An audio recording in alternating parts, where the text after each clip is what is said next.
एकलव्य विद्या संकुल।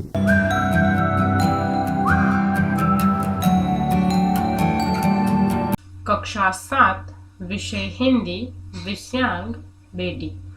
विद्यार्थी मित्रों, आज हम इस कविता के दूसरे भाग का अभ्यास करने जा रहे हैं।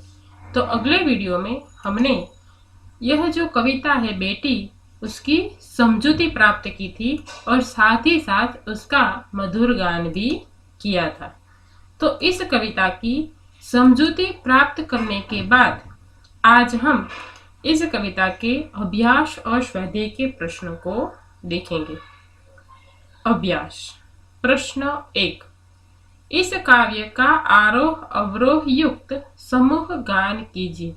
विद्यार्थी मित्रों, अगले वीडियो में हमने इस कविता का समूह गान किया था। तो प्रश्न 2। निम्नलिखित प्रश्नों के मौखिक उत्तर दीजिए। इसमें पहला प्रश्न, आत्मनिर्भर बनने के लिए आप क्या करेंगे? तो यह प्रश्न आपको पूछा गया है कि अगर आपको आत्मनिर्भर बनना है तो आप क्या करेंगे? तो आत्मनिर्भर बनने के लिए मैं पढ़ूंगी, लिखूंगी और पढ़ लिख कर खूब मेहनत करके कुछ बनूंगी। और आत्मनिर्भर बनने के लिए सबसे पहले मैं अपनी जो जरूरतें हैं, मैं अपने जो स्वयं सपने हैं, उसको अपने आप पूर्ण करने का प्रयत्न करूंगी।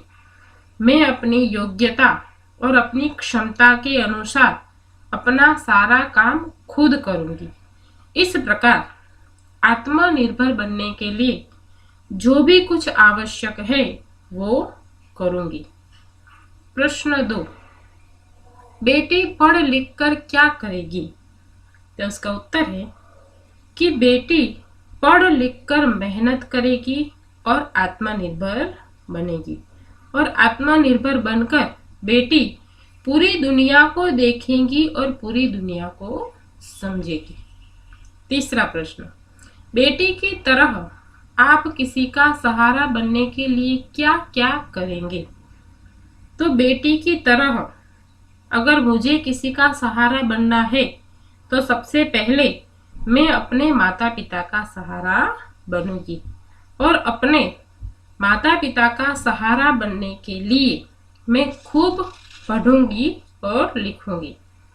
मैं मेहनत करके हर तरह से अपने माता पिता की मदद करने की कोशिश करूंगी। मैं सदा ऐसे कार्य करूंगी जिससे मेरे माता पिता मुझ पर गर्व करें। इस प्रकार मैं अपने माता पिता का सहारा बनने के लिए हमेशा ऐसे कार्य करूंगी जिनसे उसका नाम रोशन हो और मैं उनकी मदद कर पाऊं। आगे का प्रश्न, बड़े होकर आप क्या बनना चाहते हैं, क्यों? तो यह प्रश्न आप अपने आप से भी लिख सकते हैं या उदाहरण के रूप में आपको मैं समझा सकती हूँ कि आप बड़े होकर डॉक्टर बनना चाहते हैं, इंजीनियर बनना चाहते हैं या और कुछ भी आप बनना चाहते हैं, तो क्यों बनना चाहते हैं वो लिखना है। उदाहरण के तौर पर अगर हम कहें तो मैं बड़ा होकर या मैं बड़ी होकर शिक्षक या शिक्षिका बनना चाहती हूँ या चाहता हूँ, तो उसके बारे में हम लिख सकते हैं कि शिक्षक छात्रों को अच्छे बुरे का फर्क समझाते हैं, वह छात्रों को जीवन जीने का सही रास्ता दिखाते हैं, सही तरीका सिखाते हैं। छात्रों के जीवन की सही राह एक शिक्षक ही दिखाता है। शिक्षक समाज का एक निर्माण होता है, निर्माण करने वाला। इसी कारण समाज में उसका बहुत ही मान सम्मान होता है। और इन्हीं कारणों से मैं शिक्षक से प्रभावित होकर मैं शिक्षक बनना चाहती हूँ या चाहता हूँ। इस प्रकार आप जो भी बनना चाहते हैं उसका कारण सहित उत्तर आप लिख सकते हैं। आगे का प्रश्न, आप जीवन में क्या करना चाहते हैं? तो यह प्रश्न भी आप अपने आप से लिख सकते हैं। तो उसमें हम लिख सकते हैं कि मैं जीवन में कई साहस और हिम्मत भरे कार्य करना चाहती हूँ। मैं अपने माता पिता, परिवार और समाज का नाम रोशन करना चाहती हूँ, उसकी मदद करना चाहती हूँ, उसका सहारा बनना चाहती हूँ और मैं सदा के लिए कुछ ऐसे काम करना चाहती हूँ जिससे हमारे देश का, हमारे राज्य का नाम रोशन हो। आगे प्रश्न 3, बॉक्स में दिए गए शब्दों के अर्थ शब्दकोश से ढूंढकर उन्हें शब्दकोश के क्रम में पत्तियों में लिखिए। यहाँ पर शब्द लिखे हैं जिसको हमें शब्दकोश के क्रम में लिखना है। मिसाल, गर्व, अंबर, शान और कष्ट। तो उसमें सबसे पहले कौन सा आएगा? पहले नंबर में आएगा अंबर, फिर दूसरे नंबर में आएगा कष्ट, फिर तीसरे नंबर में आएगा गर्व, चौथे नंबर में आएगा मिसाल और अंतिम आएगा शान। अब आगे प्रश्न 4, निम्नलिखित शब्दों को उदाहरण के अनुसार उचित क्रम में रखकर अर्थपूर्ण वाक्य बनाइए। तो यहाँ पर शब्द दिए गए हैं जो उलट सुलट है और उन शब्दों को हमें सही क्रम में रखना है और उचित अर्थपूर्ण वाक्य बनाना है। जैसे कि चाहिए, का, प्रसार, घर घर, होना, में और शिक्षा, ये सारे शब्द है। तो उससे कौन सा वाक्य बनेगा कि घर घर में शिक्षा का प्रसार होना चाहिए। तो इस प्रकार हमें इन सभी वाक्यों को ठीक से लिखना है अर्थपूर्ण रूप में। पहला, पेड़ भारत का की है मूलतः नीम धरती। तो उसका वाक्य क्या बनेगा? सबसे पहला शब्द कौन सा आएगा? नीम। नीम, उसके बाद आएगा मूलतः, उसके बाद आएगा भारत, फिर की, उसके बाद आएगा धरती का पेड़ है। तो क्या होगा कि नीम मूलतः भारत की धरती का पेड़ है। दूसरा, नीम है दातुन श्रेष्ठ की होती दांतों लिए के। तो उसका वाक्य बनेगा कि नीम की दातुन दांतों के लिए श्रेष्ठ होती है। तीसरा, दिया जलाकर दिया रख में आंगन।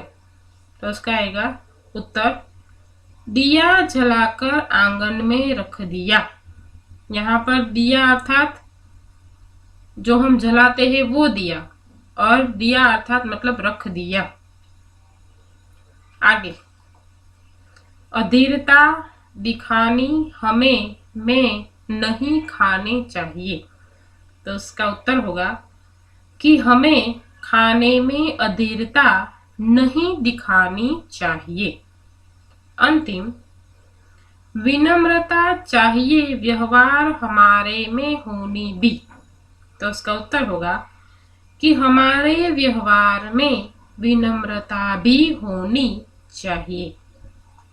अब आगे स्वाध्याय। प्रश्न 1, निम्नलिखित प्रश्नों के उत्तर लिखिए। पहला प्रश्न, बेटी सहारा बनने के लिए क्या क्या करेगी? तो उसका उत्तर है कि बेटी सहारा बनने के लिए खूब पढ़ लिख कर मेहनत करके आगे बढ़ेगी। आगे बढ़कर वो आत्मनिर्भर बनेगी और अपने पैरों पर खड़ी रहेगी। इस प्रकार बेटी सहारा बनने के लिए पहले अपने आप को सहारा देने योग्य बनाएगी। मतलब कि खुद आत्मनिर्भर बनेगी, अपने पैरों पर खड़ी होगी, पहले अपने खुद का सहारा बनेगी, खुद इस प्रकार योग्यता प्राप्त करेगी ताकि वो दूसरों का सहारा बन पाए। दूसरा, बेटी दुनिया को कैसे समझाना चाहती है? तो उसका उत्तर है कि बेटी पढ़ लिख कर आत्मनिर्भर बनेगी और फिर वह लोगों के कार्यों और व्यवहारों को देखेगी, समझेगी और इस तरह बेटी अपने पांव पर चलकर दुनिया को समझेगी और उसको जानेगी। तीसरा, बेटी तितली बनकर क्या करना चाहती है? तो उसका उत्तर है कि बेटी तितली बनकर बागों में घूमना चाहती है। वह हवा को चूमना चाहती है और बेटी मस्ती में मस्त होकर नाचना और गाना चाहती है। इस तरह बेटी तितली बनकर स्वतंत्र जीवन जीना चाहती है। चौथा, बेटी की क्या क्या तमन्नाएं हैं? तो उसका उत्तर होगा, बेटी तारा बनना चाहती है और वह धरती पर चांद की तरह चमकना चाहती है। बेटी की इच्छा है कि वह दुनिया रूपी बाग में फूल की तरह खिले। बेटी तितली बनकर हवा को चूमना चाहती है, नाचना चाहती है और गाना चाहती है। इस तरह बेटी की कई सारी तमन्नाएं हैं। प्रश्न 2, निम्नलिखित काव्य पंक्तियों का भावार्थ लिखिए। पहला, गगन पे चमके चंदा, मैं धरती पे चमकूंगी, धरती पर चमकूंगी, मैं उजियारा करूंगी। तो इसका भावार्थ होगा कि जिस प्रकार गगन यानी कि आकाश में चंद्र चमकता है, उसी तरह मैं धरती पर चमकना चाहती हूँ और चारों ओर अपना प्रकाश फैलाऊंगी। दूसरा, पढ़ूंगी लिखूंगी मैं मेहनत करूंगी, अपने पांव चलकर मैं दुनिया को देखूंगी, दुनिया को देखूंगी, मैं दुनिया को समझूंगी। इसका भावार्थ होगा कि मैं पढ़ूंगी लिखूंगी और खूब मेहनत करके आगे बढ़ूंगी। मैं अपने पांव चलकर मतलब कि आत्मनिर्भर बनकर दुनिया को देखूंगी, पढ़ लिख कर दुनिया को अच्छी तरह से देखकर मैं दुनिया को समझने का प्रयत्न करूंगी। इस प्रकार बेटी पढ़ लिख कर आत्मनिर्भर बनकर दुनिया को देखना चाहती है और दुनिया को समझना चाहती है। आगे प्रश्न 3, उदाहरण के अनुसार विलोम शब्द का प्रयोग कीजिए। उदाहरण, सफल, तो उसका विलोम शब्द क्या होगा? असफल। वाक्य प्रयोग, पहला, तेन सिंह एवरेस्ट पर पहुंचने में सफल हुए। और दूसरा, कई बार मेहनत करने पर भी आदमी असफल होता है। तो यहाँ पर सफल और असफल पर वाक्य बनाए हैं। तो हमें इसी प्रकार इन सभी शब्दों के विलोम शब्द लिखने हैं और वाक्य बनाने हैं। तो पहला है आकाश, तो उसका विलोम शब्द क्या होगा? धरती। तो हम अब वाक्य बनाएंगे। पहला, तो आकाश में बिजली चमकती है, और धरती से वाक्य बनेगा कि धरती पर हरियाली छाती है। दूसरा, उजियारा, तो उसका विरुद्धार्थी क्या होगा? अंधियारा। तो उससे कौन कौन सा वाक्य बनेगा? पहला, सूर्योदय होते ही चारों ओर उजियारा हो गया। और दूसरा, रात होते ही चारों ओर अंधियारा फैल गया। तीसरा, इधर, तो उसका विलोम शब्द होगा उधर। तो वाक्य हो गए, वह इधर ही आ रही है। और दूसरा वाक्य होगा, पानी का गिलास उधर रखा हुआ है। उसके बाद चौथा है भलाई, तो उसका विरोधार्थी क्या होगा? बुराई। और वाक्य हो गए कि दूसरों की भलाई करनी चाहिए। और दूसरा वाक्य होगा कि हमें सदा के लिए बुराई से बचना चाहिए। अंतिम, पाना, तो उसका विलोम शब्द होगा खोना। वाक्य हो गए कि सफलता पाना सबको अच्छा लगता है। और दूसरा कि कुछ पाने के लिए कुछ खोना पड़ता है। प्रश्न 4, उदाहरण के अनुसार वचन परिवर्तन करके वाक्य में प्रयोग कीजिए। उदाहरण, यहाँ पर वचन परिवर्तन करना, यानी कि अगर बहुवचन है तो एक वचन करना है और एक वचन है तो बहुवचन करना। तो यहाँ पर उदाहरण दिया है कि घोड़ा, तो उसका बहुवचन क्या होगा? घोड़े। वाक्य, घोड़ा दौड़ रहा है। और दूसरा वाक्य घोड़े दौड़ रहे हैं। तो हमें उसी प्रकार इन सभी शब्दों का वचन परिवर्तन करके वाक्य बनाने हैं। पहला है मैं, तो उसका बहुवचन क्या होगा? हम। वाक्य कैसे होंगे कि मैं बाजार जा रहा हूँ, और दूसरा कि हम बाजार जा रहे हैं। उसी तरह से दूसरा बच्चे, ये बहुवचन है तो उसका एक वचन क्या होगा? बच्चा। वाक्य होगा कि बच्चे मैदान में खेल रहे हैं, और दूसरा वाक्य होगा कि बच्चा मैदान में खेल रहा है। तीसरा खिलौना, तो उसका बहुवचन होगा खिलौने। वाक्य होगा खिलौना सुंदर है, और दूसरा वाक्य होगा खिलौने सुंदर है।